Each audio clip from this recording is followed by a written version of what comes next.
Bolsonaro já reagindo a essas decisões do ministro Alexandre de Moraes. Agora, é preciso que fique bem clara essas decisões. Ele precisa obedecer, sim, às medidas cautelares, mas também Alexandre de Moraes não pode ter ingerência sobre a conta de todas as pessoas nas redes sociais. Bom dia, Leilane, bom dia, Camila, bom dia, Valdo, bom dia a todas as pessoas que acompanham o Conexão.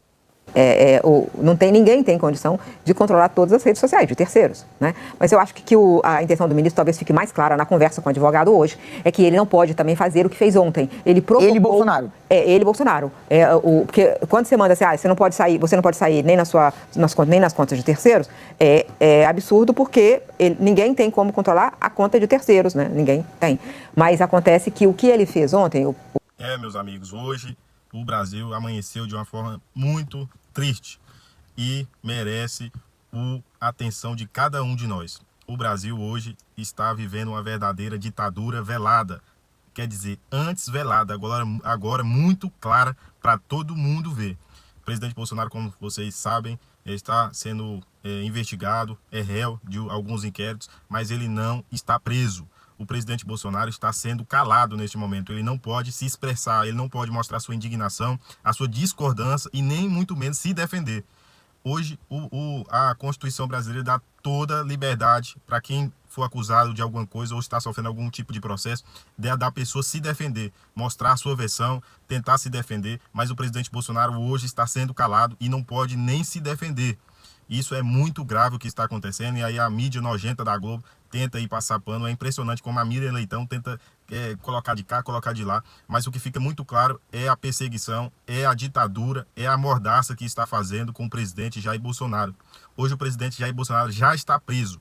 O presidente Bolsonaro sem sofrer o processo legal, antes aí nem chegou o dia do final do processo dele, mas o presidente Bolsonaro já se encontra preso. O presidente Bolsonaro é monitorado 24 horas através das tornozeleiras eletrônicas e também não pode mais se expressar, não pode se defender, mostrar a sua defesa explanada por ele mesmo.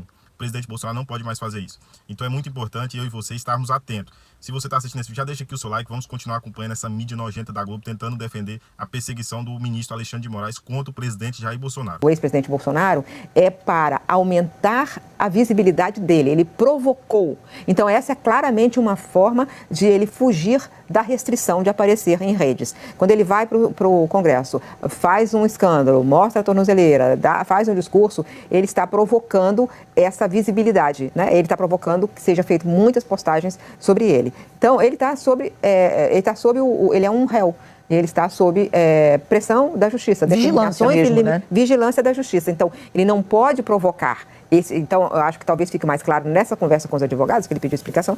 E os advogados certamente vão dizer, olha, não tem como controlar terceiros, como fazer. Mas tanto que os advogados aconselharam ele a não dar entrevista, porque sabia que isso ia significar ser entendido como desrespeito às ordens do juiz, Alexandre de Moraes. Então, ele não só... em vez de participar da coletiva, fez pior. Fez um grande espetáculo. Ao fazer um grande espetáculo, ele aparece em todas as redes, então isso é uma forma de descumprir a ordem da justiça. Vamos ver como é que isso vai evoluir, porque o ideal é que os advogados consigam contar para o réu como é que as coisas funcionam, não é? E certamente o ministro Alexandre de Moraes não tem como impor a ninguém a ordem de que controle as redes de terceiros. Mas terceiros muito ligados, que sejam claramente virar porta-voz, ele deve evitar também, né? Porque exatamente para não estender os problemas. Porque você fala, tá bom, eu não vou falar nada, mas vai ter uma pessoa aqui que vai ser a minha porta-voz, o meu porta-voz. É uma questão de bom senso. É uma questão de bom senso. Interpretação dessa cautelar. Exatamente, você falou, perfeito. É uma questão de bom senso da interpretação dessa cautelar. Perfeita. Que os advogados, então, ajudem o ex-presidente a entender isso. Eu já vou passar para você, Camila, quero só aproveitar o Valdo que está aqui para tentar entender. Você acha, Valdo, que dentro dessa... possibilidade de interpretação de bom senso da cautelar, talvez tenha sido isso que fez Hugo Motta suspender essas reuniões nas comissões hoje? Olha, Leilane, primeiro bom dia, Leilane, bom dia, Camila, bom dia, Miriam, bom dia, assinantes, terça-feira iluminada para todos nós. O presidente da Câmara dos Deputados já havia avisado o PL de que o Congresso estava num período de recesso, e o Luiz Barbieri, que é nosso jornalista que acompanha ali também pelo G1 a vida do Congresso, lembra que as dependências da Câmara estão passando por uma reforma. Então, por isso, você teria que realmente impedir o funcionamento das comissões. Como houve esse desrespeito do PL a uma decisão do presidente da Casa, ele resolveu hoje baixar um ato falando que estão vedadas as reuniões de comissões no período que vai de agora até agosto, durante o período do recesso. É um recesso branco, porque o Congresso não votou a lei de diretrizes orçamentárias, mas mesmo assim o presidente da Câmara, ele é que manda, né? Ele é o presidente da Casa. Então tem que mostrar o seguinte, olha, essa é uma orientação e ele tomou essa decisão hoje. Agora, Camila, é uma situação difícil essa da questão da o que veicular, o que não veicular, que tipo de entrevista, né? Está um debate no Supremo entre juristas, né? Isso, quero até te ouvir sobre o ministro do Supremo, vou falar um pouquinho que eu ouvi os juristas, a gente estava batendo uma bola aqui, gente, no bastidor, que basicamente é o seguinte, obviamente que politicamente está muito claro que Bolsonaro queria mesmo parar ou em redes sociais ou em outras plataformas, enfim, de toda a ordem de comunicação para as pessoas. Só que juridicamente, você tem que comprovar que não a intenção, e sim a ação para que esses terceiros, então, fossem obrigados a postar isso. Então, entre a política e a parte jurídica tem essa distância. Por mais óbvio que pareça, no mundo jurídico você tem que ter essa clareza maior. Até porque a gente conversava aqui, né, Valdo, não há como você controlar as redes sociais de todo mundo. E na prática, o que eu ouvi, já jogando para você, é que o efeito prático, maior do que está escrito na decisão Bolsonaro diminuiu entrevistas, ele já diminuiu, ontem ele desmarcou uma no YouTube e hoje não foi à Câmara, até agora pelo menos, e principalmente porque muitos veículos monetizam, ganham dinheiro com esse tipo de veiculação. Exatamente. Inclusive, em relação ao voto do Fux, Camila, Leilani e Miriam, havia uma avaliação dentro do Supremo Tribunal Federal que o ministro Fux iria manter boa parte das decisões do ministro Alexandre de Moraes, mas iria divergir na questão sobre entrevistas e publicações nas redes sociais, que o ministro ia se colocar contra isso por entender que isso acaba restringindo a liberdade de expressão do réu. Ele, inclusive, anotou isso lá na sua decisão, que, na opinião dele, é uma restrição à liberdade de expressão, mas acabou ali, de certa forma, surpreendendo, porque ele votou na totalidade de forma contrária à medida de Alexandre de Moraes. Então, já havia esse entendimento dentro do Supremo que isso iria gerar polêmica, não só no meio jurídico, mas dentro do próprio Supremo. Um ministro me falou o seguinte, olha, hoje, qualquer entrevista que uma autoridade dá para um jornal, para uma televisão ou para uma rádio, acaba indo parar nas redes sociais. Quando você convoca uma entrevista e sabe que essa entrevista está sendo transmitida por redes sociais, aí existe uma decisão, uma intenção deliberada de desrespeitar medidas cautelares impostas pelo Supremo Tribunal Federal. Mas em outras situações em que você dá uma entrevista e essa entrevista vai parar nas redes sociais, hoje, no mundo atual, é impossível você controlar isso. Foi até a expressão que eu vi também dentro do Supremo. A realidade de hoje impede que isso seja possível de restringir.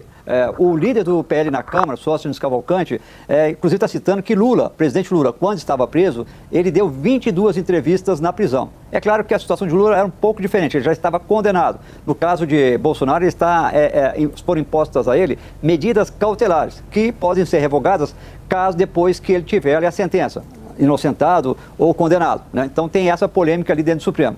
O líder Sóstenes Cavalcante reclama, dizendo que isso está sendo uma censura que está sendo imposta ao que ele chama de seu presidente Jair Bolsonaro.